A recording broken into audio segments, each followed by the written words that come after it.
So greetings folks, welcome to my kitchen.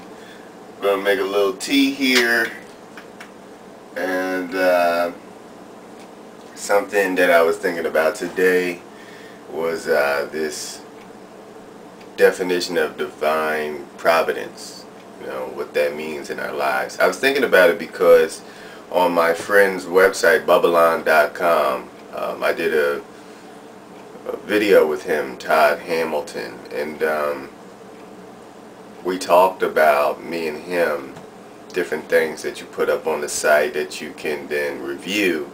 And one thing I put up was Dr. Pillai, his technique on the eye meditation. And the eye meditation is when you do the sound ah throughout the body, it helps you to manifest anything in your life.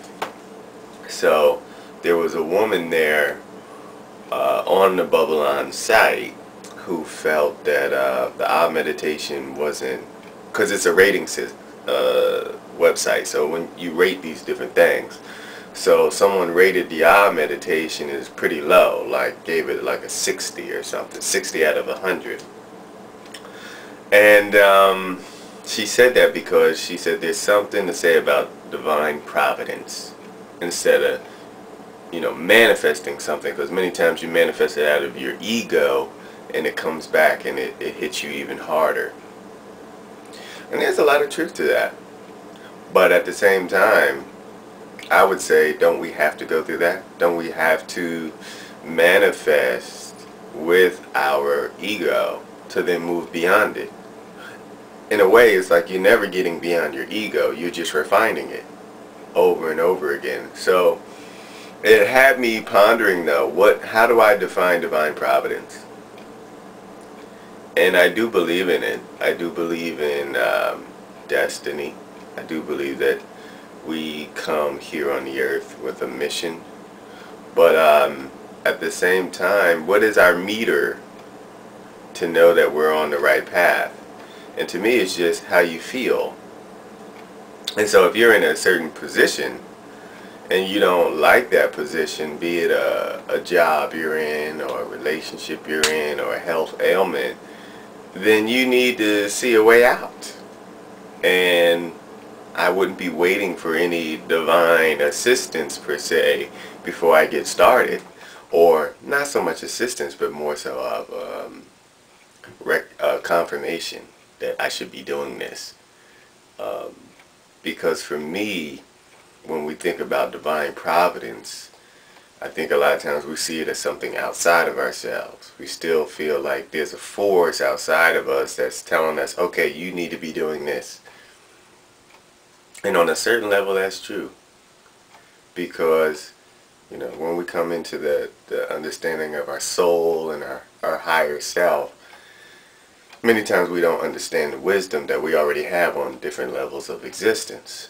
But we can work with what we have, and what we have is our sense perceptions, what we feel, what we envision through the third eye. And that's how we co-create with the divine.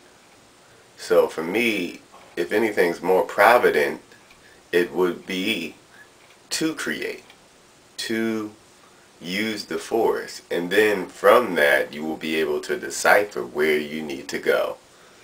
So I wanted to talk about this just because I feel she brought up a point that's within deep of our psyche, and people all around the world. We still have this feeling, and I've heard it from people when they're going through a tough time, and it's like,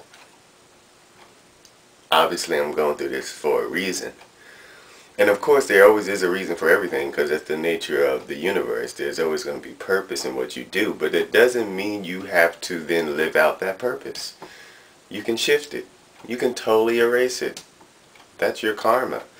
I mean, if you know already in your karma that you're going to get in a deathly accident in 2 years, you don't have to go through that accident.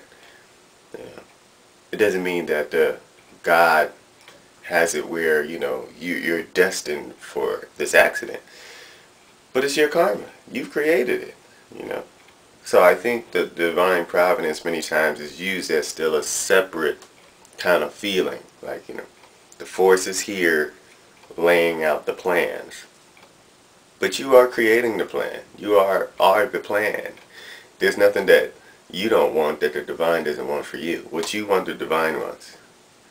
And you will know based on, once again, how you feel about what you're doing. If it's not going in your deeper spiral, you're going to spiral another way, if you so desire. So that's basically what I wanted to say about divine providence. What is divine providence? When it hits you, you won't even know it. It'll already be done. And then you'll realize later, oh, I was being carried through this situation. So when it comes to divine providence, I would just say let it be. Recognize it, but it's something, like they say, the divine moves in mysterious ways.